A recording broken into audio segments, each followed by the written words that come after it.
नमस्ते, सदावत सलीम, मातृभूमि, जय हिंद। दोस्तों, स्वागत है आप सबका टेक्निकल क्लास में। शुरू करते हैं आज के डिफेंस अपडेट्स को। पहली अपडेट की बात करते हैं तो वो रक्षा मंत्री राजनाथ सिंह जी को लेकर आ रही है। रक्षा मंत्री राजनाथ सिंह जी ने नौसेना के कमांडरों के सम्मेलन को संबोधित किया, जहां पर उन्होंने कहा कि रूस और यूक्रेन के बीच संघर्ष ने एक बार फिर इस बात पर प्रकाश डाला है कि भारी निर्भरता के बिना आत्मनिर्भर होना बेहद जरूरी हो गया है। साथ ही राजनाथ सिंह जी ने कहा कि भारतीय नौसेना आत्मनिर्भर भारत अभियान में सबसे आगे है। साथ ही राजनाथ सिंह जी ने कहा कि सरकार की आत्मनिर्भर भारत पहल के तहत नौसेना ने अपने पूंजीगत बजट का 64 यानी कि 64% से अधिक हिस्सा देश की अर्थव्यवस्था में निवेश किया है। उन्होंने कहा कि ऑर्डर पर मौजूद 41 जहाजों और पनडुब्बियों में से 39 का निर्माण भारतीय शिपयार्ड में किया जा रहा है। दोस्तों, अगली खबर भारतीय वायुसेना को लेकर आ रही है। एयर चीफ मार्शल विवेक राम चौधरी जी ने कहा कि वर्तमान भू राजनीतिक स्थिति को देखते हुए भारतीय वायुसेना को हर वक्त शॉर्ट नोटिस पर ऑपरेशन के लिए तैयार रहना चाहिए। उन्होंने कहा कि हो सकता है कि किसी ऑपरेशन को अंजाम देना पड़े और हमारे पास वक्त की कमी हो।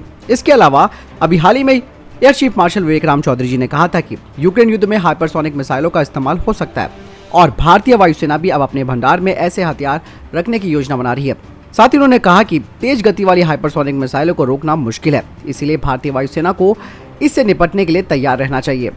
इसके अलावा उन्होंने कहा कि अगर युद्ध जैसे हालात पैदा होते हैं तो लॉजिस्टिक सपोर्ट सबसे बड़ी चुनौती होगी, क्योंकि सेनाओं के भंडार बड़े क्षेत्र में विस्तृत है। वायुसेना प्रमुख ने कहा कि सेना को तुरंत शुरू होने वाले किसी भी युद्ध के लिए तैयार रहना चाहिए और इसके बाद लंबे समय तक चलने वाले तनाव के लिए भी तैयार रहना चाहिए, जिस तरीके से पूर्वी लद्दाख में चल रहा है। दोस्तों, अगली खबर क्वाड को लेकर आ रही है।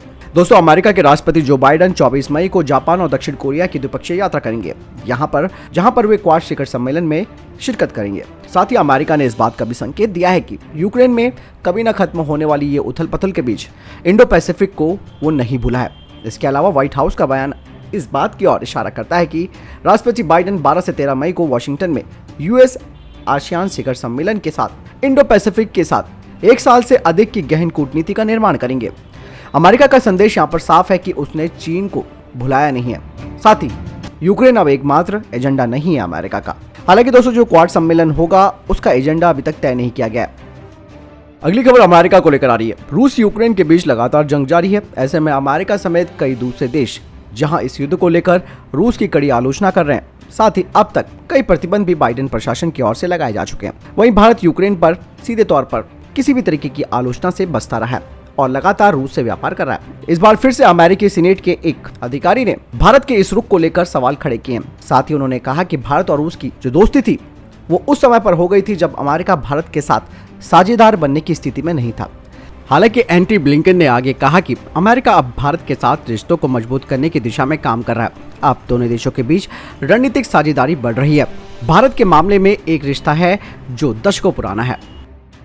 दोस्तों, डीआरडीओ की लैब एरोनॉटिकल डेवलपमेंट एस्टेब्लिशमेंट ने भारत के फ्यूचर अनमैन्ड फाइटर एयरक्राफ्ट यानी कि फूफा के लिए इंटीग्रेटेड फ्लाइट कंट्रोल कंप्यूटर पर काम शुरू कर दिया है, जिसे कि IFCC के नाम से जाना जाता है। बता दें कि ये काफी जटिल काम है, जिसे कि इस ऑटोनॉमस अनमैन्ड सिस्टम के लिए तैयार किया जा रहा है और भारत इलेक्ट्रॉनिक्स लिमिटेड को ये कार्य दिया गया है कि वे करीबन IFCC यानी कि इंटीग्रेटेड फ्लाइट कंट्रोल कंप्यूटर के 4 यूनिटों का फैब्रिकेशन करें। बता दें कि फूफा यानी कि futuristic unmanned fighter aircraft air to air और एयर टू ग्राउंड हथियार ले जाने में सक्षम होगा। डीआरडीओ ने कहा कि ये एयरक्राफ्ट सबसोनिक होगा। दोस्तों, GTRE का नया गैस टरबाइन इंजन का अब ग्राउंड टेस्ट शुरू हो रहा है, जिसे कि इंडियन टेस्ट फैसिलिटी बेंगलुरु में किया जा रहा है। ये इंजन कावेरी इंजन का ड्राई वेरिएंट है, जिसे मॉडिफाई किया गया है घातक UCAV के लिए। बता दें कि घातक UCAV का स्केल मॉडल का जो परीक्षण है वो शुरू हो चुके हैं।